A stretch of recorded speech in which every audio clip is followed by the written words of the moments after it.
what they want, what every Second Amendment advocate wants deep down in the core of their heart, is for a mass shooting to happen around them and them to be the fucking hero. Weekly thing. This is not a monthly thing. This is an hourly, a daily count of people who lose their lives or are on the, or injured by our relationship with guns in America. In Texas, obviously, the shooter did what they did, but let's be honest about this. They're not unique, unfortunately. All those victims, not unique. They are sadly another statistic. Anyway. Shit. Police say a gunman killed 8 people, including children, and wounded at least 7 others at an outlet mall in Allen, Texas. This was on Saturday. Thousands, including Governor Greg Abbott, gathered at a Texas church last night to honor the victims. A U.S. Navy veteran who was shopping at the outlets at the time rushed in to help victims and recounted what he saw on CBS Mornings. I then saw another man who was shot in his shoulder that was on the ground and struggling. And next to him was a small child, approximately 7 to 8 years old, who was lying there, and I wasn't sure if she was still with us. Next to her was an adult female who was very heavily wounded, and then draped onto her, close to her head, was another young female face down. So I want everyone to really think about this. If you live in the state of Texas, your governor has made the decision that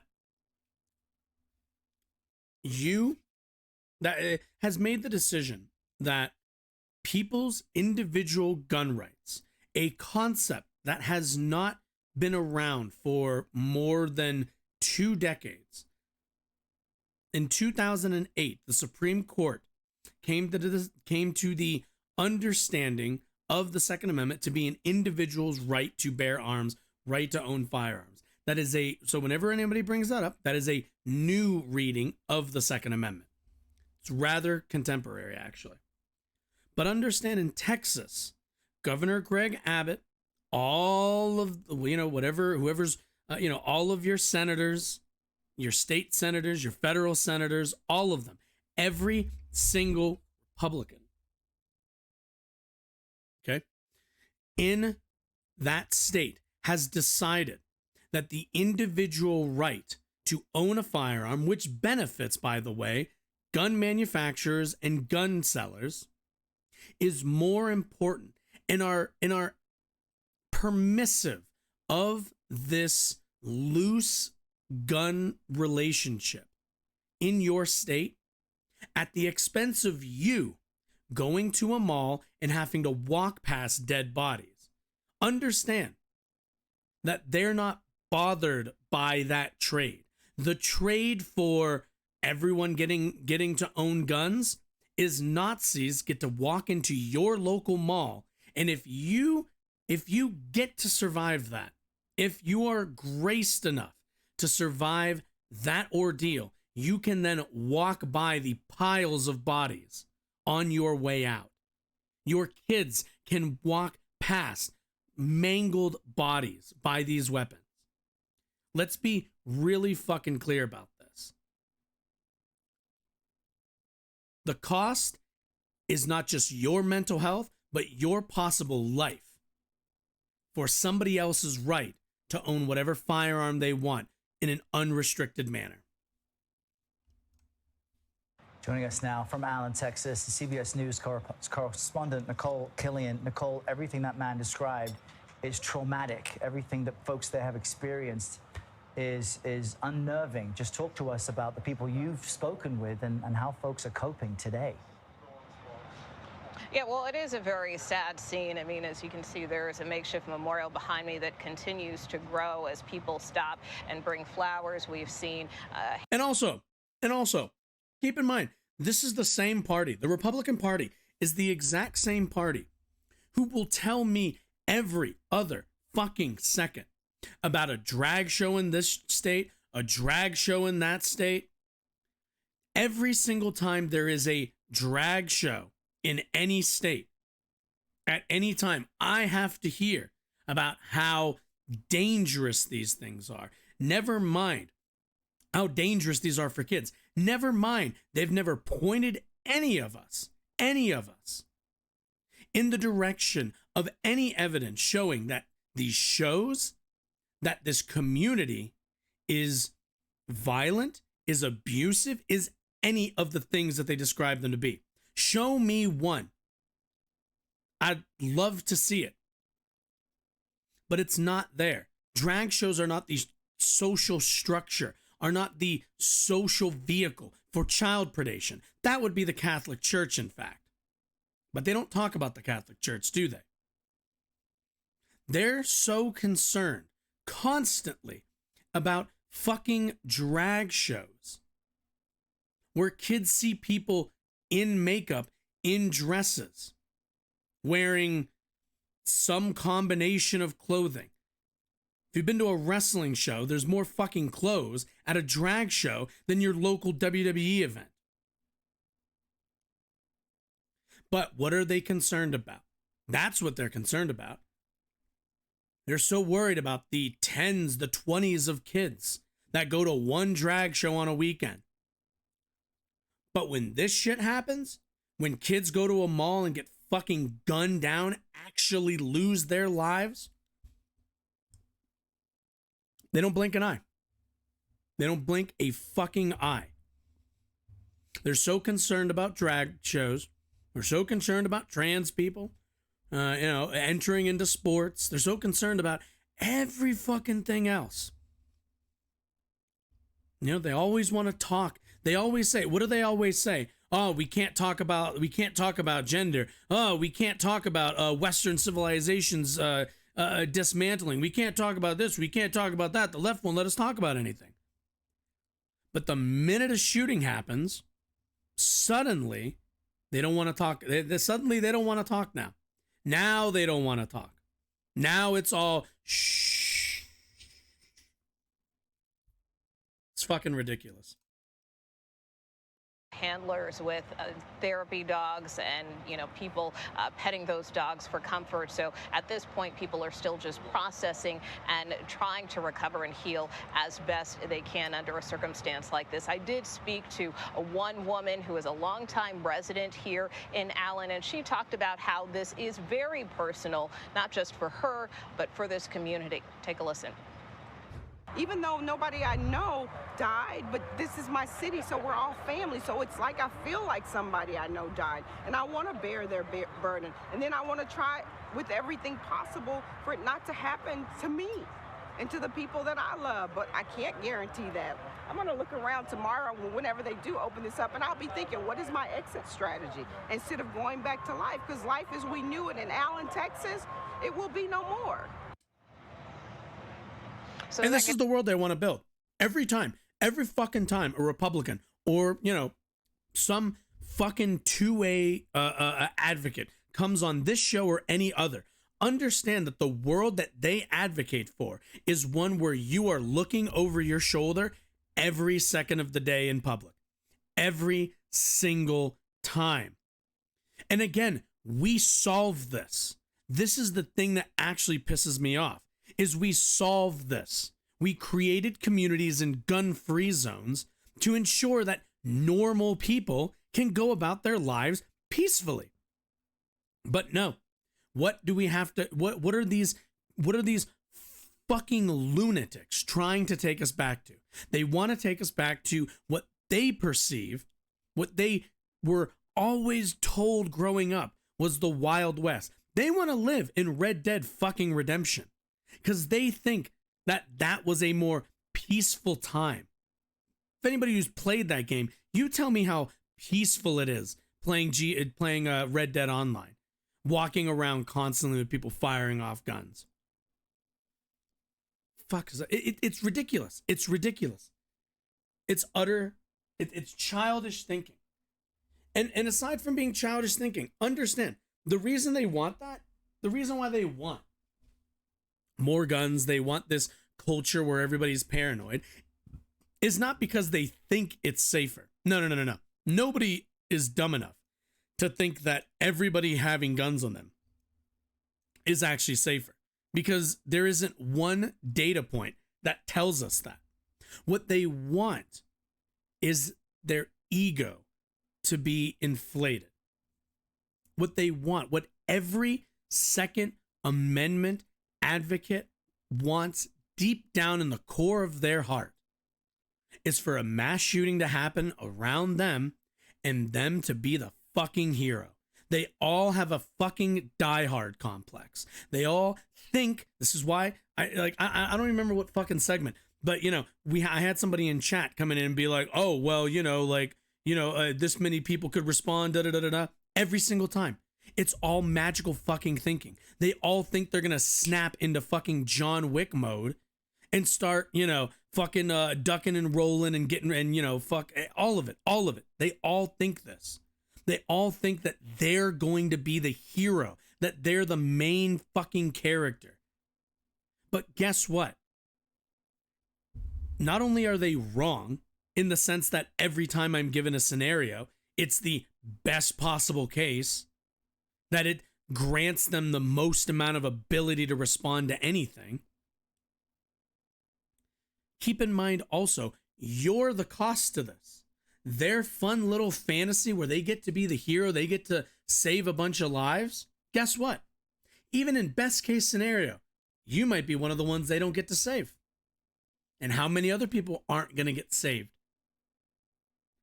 This comes at a cost, and the cost is normal people, well-adjusted normal people.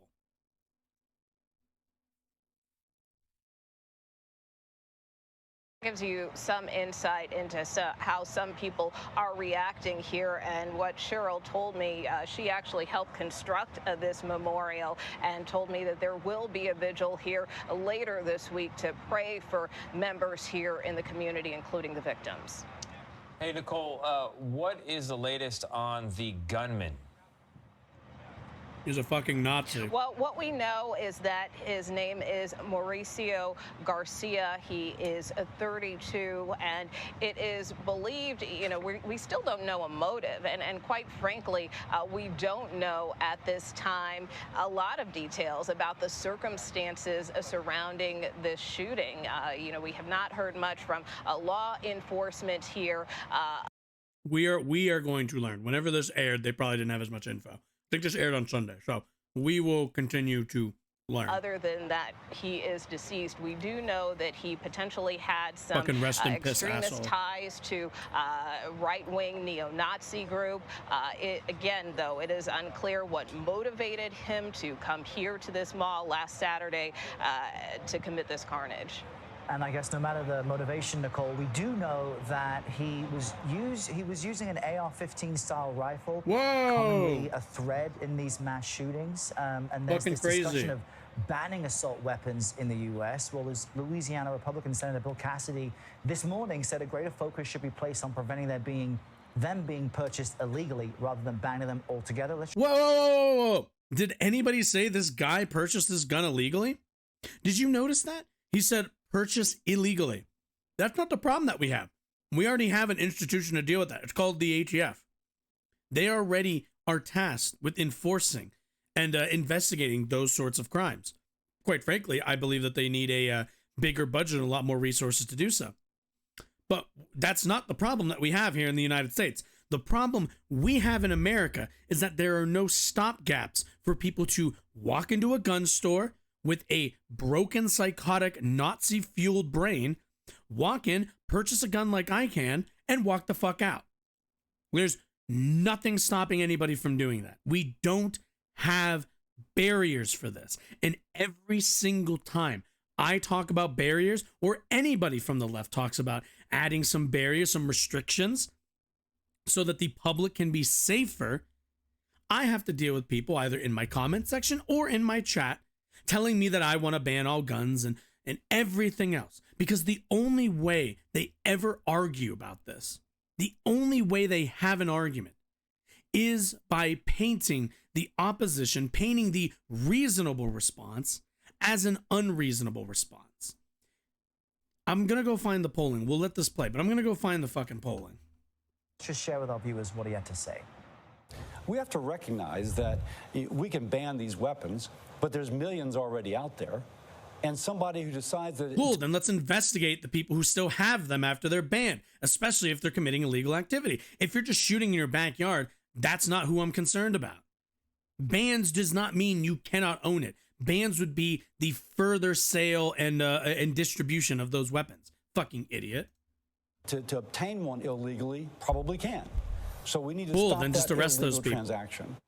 Mayor Vitaly Klitschko said. So, Nicole, what is the lawmaker response to all of this? Because it seems to be a circular conversation we may have heard before. Oh, well, yes, and as you know, normally I probably would be talking to you from Capitol Hill, and what I can say there in terms of talking to lawmakers, obviously Senator Cassidy talked pretty extensively this morning about the Bipartisan Safer Communities Act, which was a bipartisan bill passed last year in response to Uvalde, and he continued to argue that it's a matter of that law being more fully implemented than it is now. That is how he feels there could be more of an impact, and there really isn't a lot of will right now, certainly among some Republicans, to do. And is that a wonder why? Ask yourself that. Why is it that, and I think I actually did find it. When was this? April 21st. Yep, here we go. Lovely.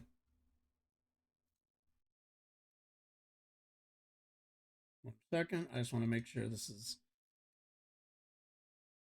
is a Fox News poll. 87% background checks. 81% enforce existing gun laws, which just means put more money into enforcement. Legal age of 21 to buy all guns, increasing the gun buy age. Require mental health checks, 80%. Red flag laws, which is flag people danger to self, 80%. Required 30-day waiting period, 77%. This is a Fox News poll. So you tell me the fucking propaganda and communication arm of the Republican Party does polling that tells them 87% of Americans are in favor of background checks, 81% are in favor of raising the actual gun ownership age, and 77% are okay with a 30-day waiting period. Now you fucking tell me, why the fuck does the party that Fox News consistently supports have no appetite when this is the polling that they're reporting on? It's not because it's unpopular. It clearly isn't. It's because I should say the Republican Party. Sorry, I almost said Fox News there. The Republican Party and their members get an overwhelmingly large and disproportionate amount of funding from the NRA, which is funded by gun manufacturers, meaning that they have a monetary incentive to not pass laws that would affect the money making apparatus for these gun manufacturers. The gun manufacturers pay for their elections. The politicians don't pass laws that are going to affect their bottom line. That's how that works. The Republican Party, in no uncertain terms, a corrupt institution.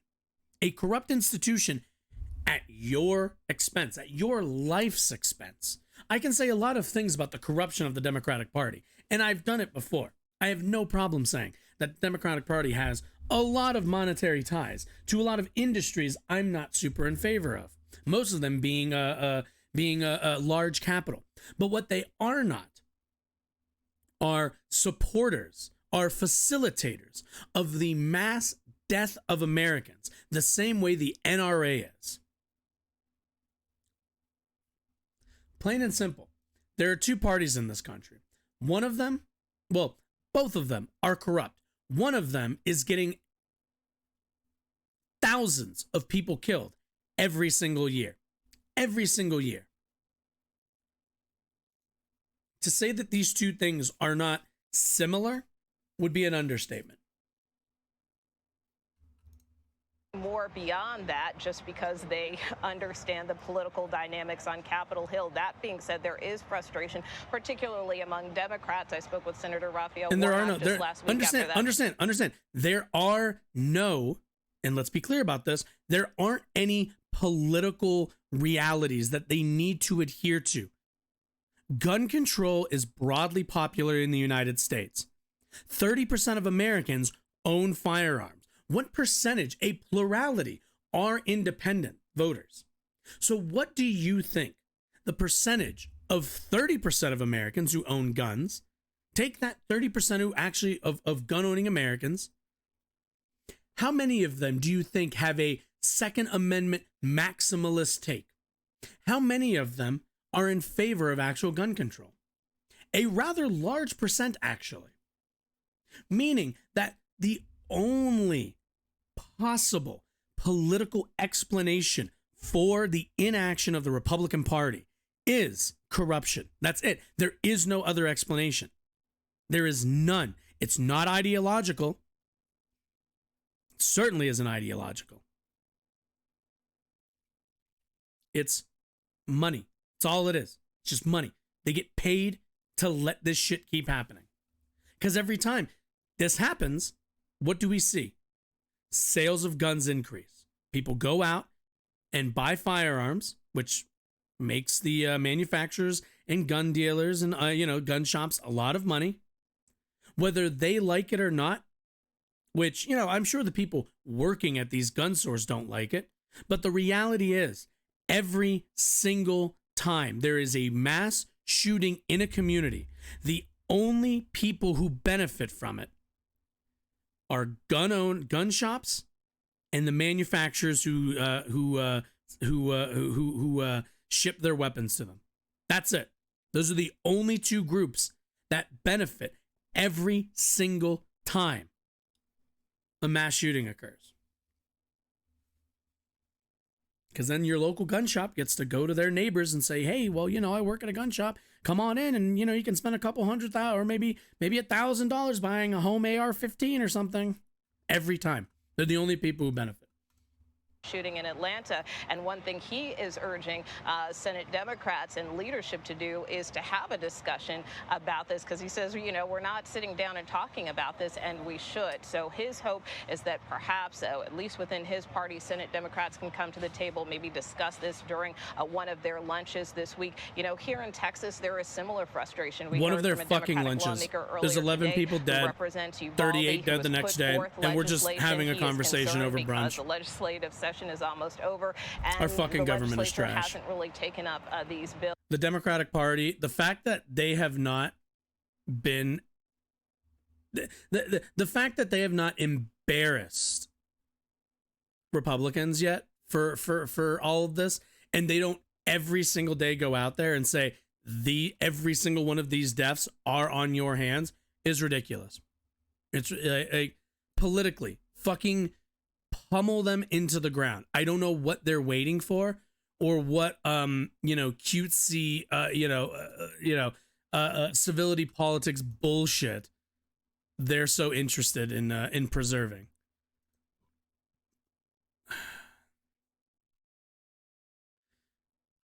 Goodness. Let's take a look at some of the reactions. Banging, like a couple of them, and we thought something fell down outside of the store. So I went to go check it out, and it just kept happening. Saw them bouncing off the bricks outside. We'll think twice, I guess, and it makes you a little bit more afraid to go out in the community. I mean, this is a very safe community, or I thought it was. My daughter just texted me. And this could be your neighborhood. This could be anybody's neighborhood. You think your neighborhood's safe? This can happen in it. To her mom and my phone, we were in McKinney, and she said, Daddy, I love you. And there's active, volatile situation. There's a shooting, and she's surrounded. Equalizing distort. Do you think being a Nazi is like a racial thing?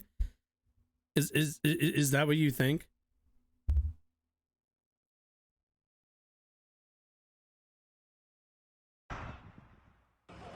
I could hear my boss saying, everyone go out the door, everyone go out the door. And then they opened the emergency door and I ran right out the door. As soon as I got outside, you could hear the gunshots. This entire time, the whole time that I was running, I could hear gunshots, and they were constant, nonstop, very loud, every time I heard a gunshot, I just thought, he's killing people. He's killing people. Mauricio Garcia, 33. Jesus.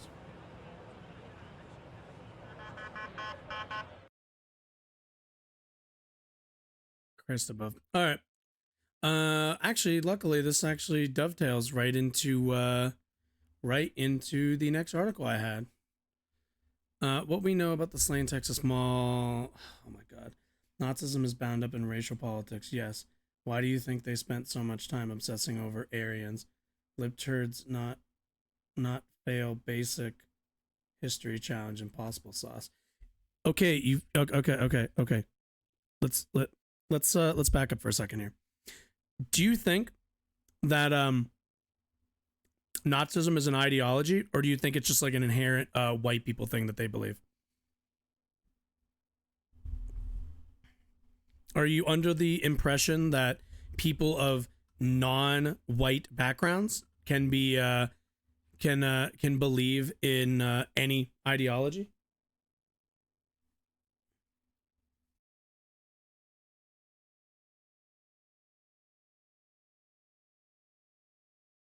River, are you in? Yep, she is.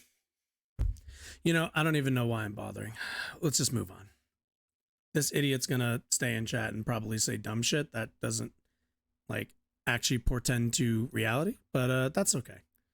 Anyway, Dallas, gunman who killed at least 8 people and wounded a half a dozen more at a Dallas area outlet mall was a 33-year-old suspected neo-Nazi sympathizer, 2 senior law enforcement officials said Sunday. Allen police on, oh yeah, also, I've seen the pictures, by the way. I don't need to think that he's a neo-Nazi, and it doesn't matter if he's Hispanic. He's still a Nazi. The proof is kind of with the swastika that he got tattooed on his body, which I don't know. That's a pretty good indicator of somebody's political leanings, just saying. Allen police on Sunday identified the shooter as Mauricio Garcia. Garcia was killed Saturday by a police officer who happened to be at Allen Premium Outlets about 25 miles north of Dallas. Thank God. Dying piss, asshole. Gunman who lived in Dallas was armed with an AR-15 style assault weapon. Let's see. He was wearing a tactical vest and also had a handgun. Naturally, one of the senior law enforcement officials said more weapons and ammunition were found in his car. The source said at the time of the massacre, he was wearing a patch on his chest that included the acronym RWDS. According to 2 senior law enforcement officials, authorities believe the letters stand for Right Wing Death Squad. It does. A phrase used in far-right online spaces, one of the senior law enforcement officials added. A preliminary review of what is believed to be the shooter's social media accounts reveal hundreds of posts that include racially or ethnically motivated violent extremist rhetoric, including neo-Nazi material and material espousing white supremacy, 2 senior law enforcement officials said. The officials stressed that the investigation is ongoing. The preliminary review found that the gunman's social media posts were not liked or shared by other users. Let's see. The police and the Texas Rangers worked with FBI and Bureau of ATF. Oh yeah, they added E now. Are investigating the shooting as a case of racial or ethnically motivated violent extremism, 2 senior law enforcement officials said. Authorities believe the shooter acted alone. One of the officials said investigators are interviewing his relatives and friends. It was the second deadliest mass shooting in the U.S. this year and the second in Texas in a little over a week. Yep. Well, you know, if only Texas would allow its citizens to own firearms. Fucking liberal Texas disarming their populace. A next door neighbor of the suspect who asked to be identified only as Julie said she would see Garcia going to and coming home from work every day like clockwork. He tried to acknowledge us, but seemed a little off. He wasn't somebody you could carry a conversation with. Yeah, Nazis are not exactly the most interesting people to talk to. Julie said she was stunned when she learned the suspect's identity. You could have knocked me over with a feather when I found out, she said. Another neighbor, Gilda Bailey, said 3 police squad cars were parked outside his house when she got home. She said that they would not let the suspect's relatives inside the residence, and that she later saw the FBI removing items from Garcia's home.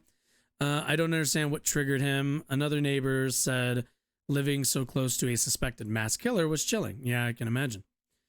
Just the thought of living a few houses down from someone who can do this can be a little scary and give you more caution. I don't know why people want to shoot innocent people for any reason. Well, dude was a Nazi. That's seems to kind of be the prevailing what's it called, explanation. Ah, yes, let's see. Ideology that got annihilated in the 20th century. Unless you mean mentally ill losers who adopt political labels and Discord servers. Dude, you can try to cope away all of the he wasn't a Nazi stuff all you want, but my guy got tattoos and spouted off online, not dissimilar to yourself. So yeah, you can continue to cope all you want, but no, also Nazism was not annihilated in the 20th century. There are modern day neo-Nazi groups. There were Nazi groups throughout the 20th century and into this century, you fucking moron. God damn. What if the next time there's a mass shooter who's a left-wing activist? Oh, well, you know, unfortunately, that's actually not going to happen. I don't know what to tell you. Sadly for you, the violence is proportionally on the right. Oh wait, that happened, and for some reason they won't release the manifesto. Well, it's funny that you say that happened, even though you haven't read the manifesto, now have you? You just kind of say that because they're trans, because I don't know. You have brainworms. I don't know. Might want to get that checked out. Can I call in Discord and have a reasoned debate? I don't know. Can you? You seem. You know what? Yeah, let's do it. Fuck it. I'm in a particularly ornery mood. But you know what? Not harmed. Stephen joins us now. Stephen, good morning. There are tons good morning, of Poppy. Really a terrible morning for you, for your family, for your entire state and this country. Small fascists around the world. As I understand it, Let's be clear. This is the last thing I'm saying about this. Fascism does not hinge on its ability to perform fascism. That's not. We do not calculate something as being fascism or fascist based on its power level or its ability to affect change. It is simply an ideological motivating framework for political change. That is the last thing I'm saying. Found a child alive with a mother dead, protecting that child. Is that right? Yes, I did. It's pretty horrific what I saw. I didn't go with the intent of being a first responder. Like the person who did this shooting is a fascist. They are not powerful. That doesn't mean they're not a fascist. It was the parking lot was empty. People were still sheltering in their cars. People were running away from the mall, and there was one man at the scene that had a connection to 911, and he was having trouble describing to them where he was at and what he was doing. So I just kind of jumped in there, gave some directions on where the shooter went. He gave me a description, and then I started trying to take care of victims. And sadly, the first individual I went to was, and I don't want to be too graphic, but she was not able to be saved. I couldn't save the second guy. The third guy actually expired while I was trying to do chest compressions. The child came out from under what I believe was the mother. It might have been a relative. I don't know how the relation is, but was started to wander around. No, he voted for help, Republicans. Saying, Mom, Mama. So I just scooped the child up and took him about 15 feet away, so he or she couldn't see what was going on. There was so much blood on the child, I couldn't tell the sex. I just asked, "Are you okay?" Checked for wounds. The first Allen police officer pulled up, and he said, "Good God Almighty." I said, "Take the child. Is he hurt?" I said, "I don't care if he's hurt or not. Take him because he doesn't need to be here." So thankfully, the Allen Police Department, this was not a Uvalde situation.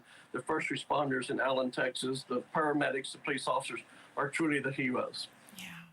Wow. Jesus. What you just described, it's unfathomable. Someone dying as you're trying to save them, and a child so covered in blood that you don't know, if it's a boy or a girl at first. Also, the worst nightmare for a parent is to get a call like you got from your son, Freddie. What was that like? Well, we talked after Uvalde. He had excellent active shooter training from H&M Clothiers. I can't say enough about what they've done to prepare their staff. He's truly the hero because he was in the break room. He said, if I'd have been behind the window that was shot out by the gunman, I wouldn't be here. He got his staff and his employees into the break room. They took one of the victims shot outside into the store and took care of that victim while they were waiting to be extricated by the SWAT team. So those store employees did what they were supposed to do by locking their doors and having an active shooter plan in place, something I discussed with him many times. Absolutely worked. And I know people were concerned about the response time, but you know, when you're a 911 operator, and I've been there, and you get all these calls, that's not an easy thing to do to find out where you need to send your help. I'd like to know from you what you want to be done in your state and on a national level. And I preface this question just by letting everyone know, you know, you've said you are a big supporter of the Second Amendment. You're a gun owner. God damn. But at this point, in your words, thoughts and prayers have to be followed by action. What specific action? Absolutely. Well, what needs to change? Absolutely. Absolutely. We used to have an assault weapons ban nationally. God damn, this is a fucking red-blooded Texas American talking about bring back the assault weapons ban. God damn it. We can do that at the state level. We can put red flag laws in place. We can limit high-capacity rounds. Like I found a live round next to one of the deceased victims. We can stop putting some of these weapons like M4s and AR-15s in the hands of people who don't need them. And I hear our governor talking about mental health issues. We're always going to have mental health issues, but if we don't do something about the guns, the people killing. Yeah, Arm, you can't use the expand gun ownership. Texas hardly has gun laws. Like that's if you're gonna use that argument. Guns, then we're going to continue to have the same thing happen. It could happen to your family. It could happen to anybody that's watching in any state, in any small town or big city. And until we take some definite actions, we're changing the narrative about it being just a mental health issue and start doing something about the guns. And you don't think, for example, an assault weapons ban, like we had in this country, by the way, up until 2004, you wouldn't see that as a violation of your Second Amendment right or universal background checks or red flag laws. Is that right, sir? No. Not in the least bit. I mean, we have put limits on speech that prohibits certain types of speech. We can put limits in place on our Second Amendment rights just as well. We've got to protect our communities and make sure that they're safe.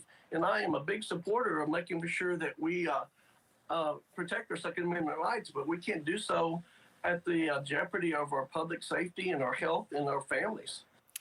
Stephen Spanauer, thank you so much for joining us, and I'm so sorry for what you had to witness, and we're all grateful for what you did for those people. Thank you very much. I appreciate the storytelling and getting the narrative out there that we got to make some change, and now's the time to do it. Thank you. Thank you. God damn. God damn. You know the thing that they tell, you know, like at the end of all YouTube videos where they tell you to like click on one of these like things to watch more videos. Yeah, I've been meaning to film one of those. So that's what I was doing. I was just setting it up to film one.